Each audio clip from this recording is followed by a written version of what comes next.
Can you hear me? Hello everyone, thank you very much for coming and welcome to the annual meeting of the New Champions, where the overall theme of the meeting is on inclusive growth in the fourth industrial revolution. Welcome to this press conference where we'll be talking about KPMG's China CEO survey. This is a survey of Chinese CEOs, and I'm delighted to be joined by Benny Liu. He's chairman of KPMG China, and also Vaughn Barber, who's global chair of the global China practice at KPMG. This press conference will last for 30 minutes. I will speak to our panelists for a bit, and then if time allows, there'll be some Q&A at the end. Benny, over to you. Okay, thank you. Good afternoon. It's a pleasure to be here today. 2 weeks ago, KPMG released the 2017 Global CEO Outlook Report, which aims to provide a timely measure of the attitude, priority and concern of nearly 1,300 CEOs of global companies in 10 core countries.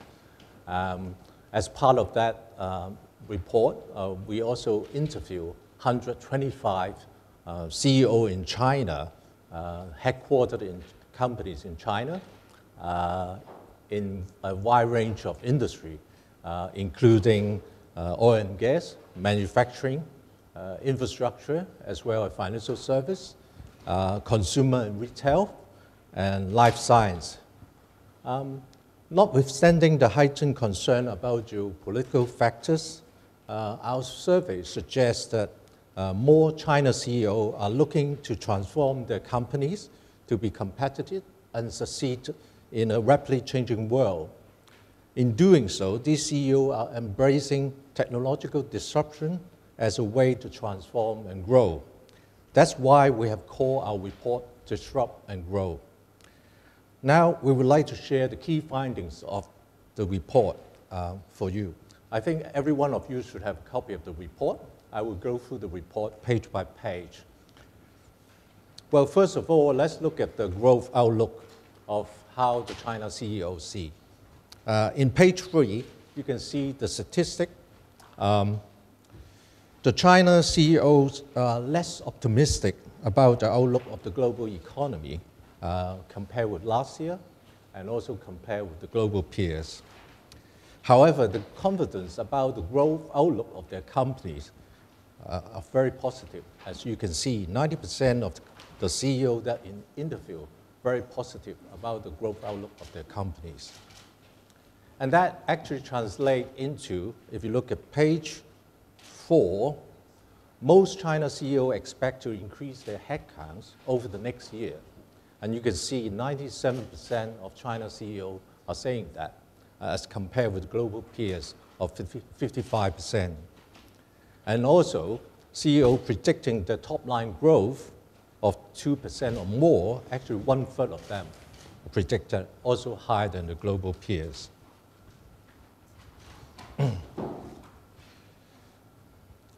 And if you turn to page 6, you can see, consistent with the findings of the last year's surveys, focusing on innovation is a top growth initiative for majority of the China CEO.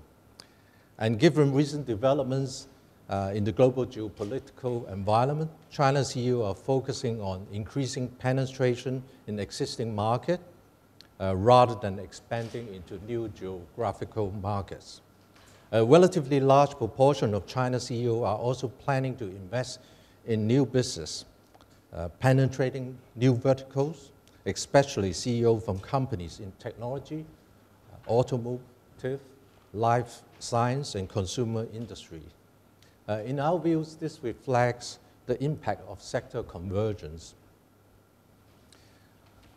If you look at page 7, you will see rather than focusing on acquisition, China CEOs are planning to deliver one of these growth initiatives by scaling up their own business operations and process. They want to collaborate and join partnership and set up joint ventures. and undertaking large-scale business model transformation.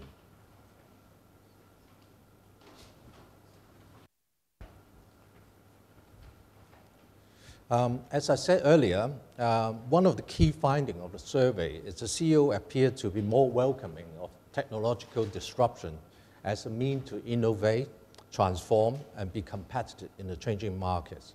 So you see more China CEOs this year told us that they expect their companies to be transformed into a significantly different entity over the next 3 years, as you can see in page 9. As they expect this transformation to be caused by adopting new technologies, new business operating models, adopting new process. And given this is important as a growth initiative, it's not surprising that majority of China CEOs are also looking to transform their business model through innovation. And as we would expect, change in China regulatory and policy environments are also impacting the trajectory of transformation by Chinese firms. If you turn to page 12, you can see all the CEOs' investment plans over the next 3 years. You can see quite a number of technology-related investment that the China CEO are focusing on. Cybersecurity, digital infrastructure, emergency technologies, as well as innovation. Well, the reason for these investments, the main driver is to transform their business and operating model, to improve their bottom lines, as well as to improve the customer engagement. As I said earlier, technological disruption, which the China CEO are very welcome. So I pass it to Vaughn to give you some detail on how they think, and also the globalization, how the China CEO view. Thanks, Benny. If you all turn to page 14, the survey results also show that most China CEOs think that technological disruption has become the new normal. And we see that in 3 ways. First, CEOs expect major disruption in their industries as a result of technological innovation. Second, they see technological innovation as an opportunity. And third, they're becoming more proactive in trying to disrupt rather than waiting to be disrupted. So moving on to the next slide, 15, the positive view that they have about technological disruption is consistent with CEOs planning to maintain high levels of investment in these disruptive technologies. On page 16, you can see that notwithstanding their overall positive views, China CEOs are also aware of the risks and challenges brought about by technological disruption. More than half the China CEOs that we surveyed believe that traditional leaders in their sectors will be weakened or eliminated by technological innovation. They think that their organizations are struggling to keep pace with the rate of technological disruption in their sectors, and they're concerned about whether their organizations are staying up to date with new technologies. So on slide 17, you can see that consistent with these concerns, emerging technology risk continues to rank as the risk that most China CEOs are concerned about. Moving to the final section of the report, as Benny talked about, given all of the changes that have happened in the geopolitical landscape over the last year, we asked China CEOs their views about globalization. It was very interesting and quite reassuring to see that over 70% of them are very optimistic about the pace of globalization, which was more upbeat than their global peers. On page 20, you can see that at the same time, the results also show that China CEOs have become more concerned about the impact of geopolitical factors on their companies. More than half said that the uncertainty of the current geopolitical landscape has had a greater impact on their organizations than they've seen for many years. And over a third said they're assessing their global footprint as a result of the changing pace of globalization and protectionism. We asked about which of 15 factors would have the biggest impact on their company's growth over the next 3 years. And reputation and brand risk and geopolitical factors emerged as the first and second choices respectively. Geopolitical factors actually rose from 10th place last year to 2nd place this year. Increased concerns about reputation and brand risk may reflect a heightened awareness that having a good reputation and a social license to operate is important for companies to be successful, particularly when they're investing and operating in markets outside China.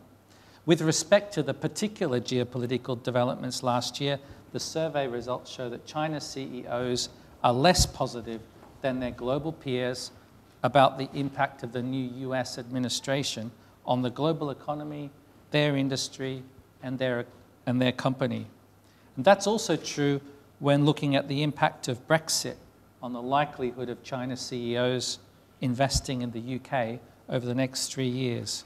So given these findings, it's not surprising that China CEOs are spending more of their time and company resources managing geopolitical risk. Now, more CEOs from the US and Europe are prioritizing their own domestic economies for growth, whereas CEOs from Asia, more CEOs from Asia, including China, seem to be interested in international markets. Australia, Germany, and the UK are the top 3 countries among the 9 other core countries in our survey that China CEOs are prioritizing for new growth opportunities, whereas their top 3 regions are Asia Pacific, Central and South America, and Central Asia, which shows the impact that the Belt and Road and International Production Capacity Initiative cooperation initiatives are having on the investment outlook of Chinese companies. With that, I'll just turn back to Benny to leave you with our key takeaways before we throw it open to yes, Q&A. Of course. Yeah. Thanks, Vaughn. Having reviewed all these results, I think we can conclude 3 key takeaways. First, China CEO welcome technological disruption and embrace it as a means to innovate, transform, and remain competitive in the market. At the same time, they also recognize the risks that brought by this disruption. Second, focusing on innovative was selected as a top growth initiative over the next 3 years by most of the China CEO, and their investment plan actually was consistent with this. And the third one, China CEO are also more upbeat about the pace of the globalization than most of their global peers. And despite the increased concern about the effect of the geopolitical environment on their business, their appetite for investing overseas remains. So thank you very much. That sums up our report. So. Okay. Can we have some microphones. Are there any questions from the floor? I think just in the meantime, I'm keen to know, why do you think, you mentioned earlier about China's CEOs being less confident in the growth outlook. Why, compared to their peers, why do you think that is? Well, I think it's difficult to translate that. One of the things that you can consider, if you look at the report, geopolitical risk concern has increased quite a lot compared with prior years. So when they look at the global economy as a whole, you can imagine the China CEO are a bit concerned, the outlook. But if you look at the data that we analyze, actually when you say they're not as confident, but they still remain confident, but majority of the CEO shift to neutral rather than not confident. Okay. So if you look at from that respect, they still confident. They still remain positive about the global outlook, but a lot of people are wait and see in the neutral spectrum compared with prior year. But the people who say they are not confident are still in a very minority. Okay. And as you said, there are markets that they're still sort of interested in and bullish about. Can you elaborate on that a bit? on the markets. There were, you said that, you said earlier, I think, you talked about CEOs from Asia and their interest in international markets. I was just wondering if you could just elaborate on that. Although they're concerned about geopolitical factors, we're not finding that any indication of a retreat from the international market. One of the data points that probably is worth expanding on is on page 6. That talks about high priority. Okay. And new markets is relatively down on the list. But actually, when you combine it with somewhat of a priority together, actually it shows that 75% of China's CEOs are positive about expanding into new markets as a way to achieve growth. And of course, there's also the 72% figure of China's CEOs that are optimistic about the pace of globalization over the 3 years. So again, that supports our overall view that the appetite for overseas investment remains. And this is particularly sort of a three-year view. Horizon. Okay. Yeah. Okay. I also want to add one more comment about the confidence level. While they are not as confident as global peers on the global economy, but if you look at data, they are very confident about the growth of their company. And 90% of the global, the China CEO actually are quite confident about the growth of the company. And that's why they're still planning to increase headcount. They still expect growth over the next 3 years. So it's quite interesting. They're more focused on the capability of their own company rather than the economy as a whole. Do you know why that might be? Is it? Well, I think in particular in China, it's been going through a restructuring process, a restructuring reform. So the China CEO need to change to adapt the challenge, probably much quicker than a lot of global peers. So they are aware that technological disruption is one of the things that affect their future. So therefore, they're more on the front foot to be the one who disrupt rather than being disrupted. So they feel more confident about themselves, basically. So they're wanting, if we can have a microphone over here, so they're wanting to learn, they understand that, that disruption is something that is going to happen. So either they are doing the disrupting or they're disrupted. I think we have a question over here. Could you say your name and... Yes. Hi, this is Nina Xiang from China Money Network. I find here there's a very particular number which says 2/3 of China's CEOs are predicting top-line growth of 2% or more. But China's economy is growing at over 6%. So I'm just wondering, are 1/3 of Chinese CEOs say they expect economy to grow under 2%? What's the background of this data? You want to... Yeah, I think actually there are very few, if any. I don't have the data in front of me, but all of the CEOs, basically the percentage of CEOs that are 90%. Predicting growth is consistent with the percentage that are confident in the future of their company. I'm not sure if that answered the question, or...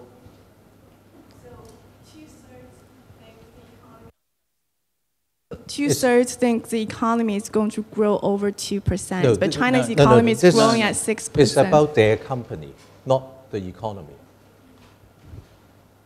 Yes. So their top line growth. Their own company growth. Oh, I see. Okay, sorry. 2% and more. So there's a wide range of percentage that the CEO gave to us. So we just cut 2% and above. I see. Okay.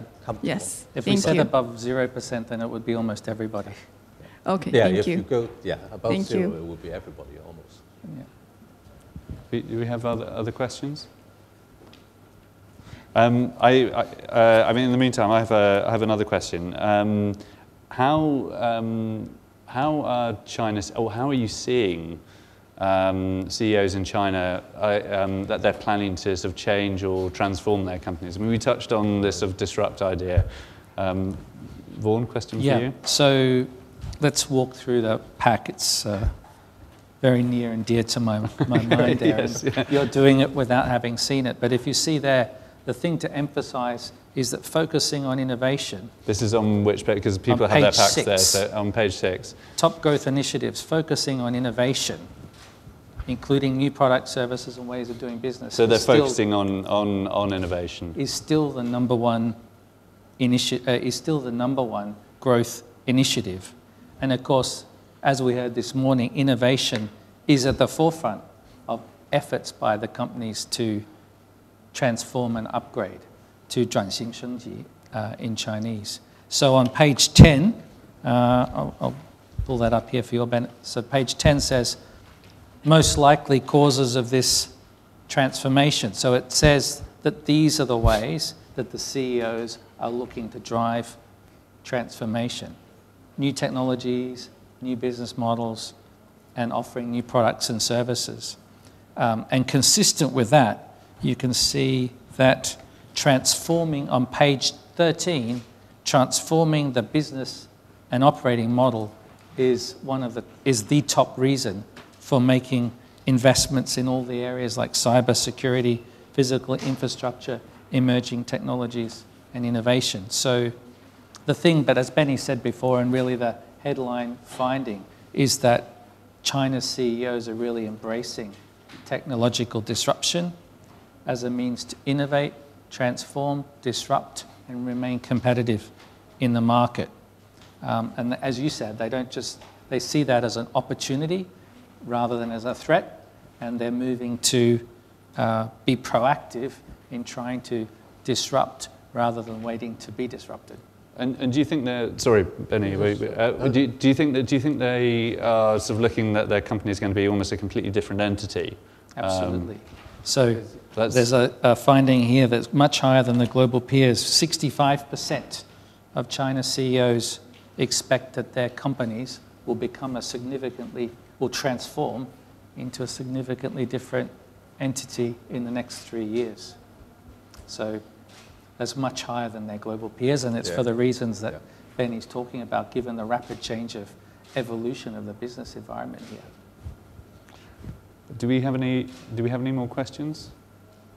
There's a question here from the gentleman. Could you say your name and the organisation you work for? I'm a technology reporter from Q Daily, and I have a question. I found it in the last page of the report that says the report covers over 1,200 CEOs in 11 key industries. So I'm curious about, is there any details about the difference between different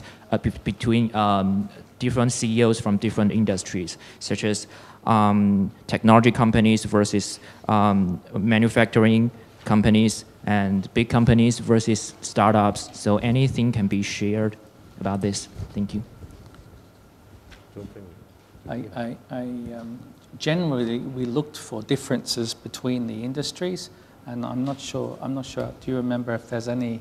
There were not too many significant ones to report on. Otherwise, we would have included them in the report. Okay, we can come back to you on that. Yeah. Any more questions? Okay, thank you very much. Thank you. Thank you. Thank you. Thanks.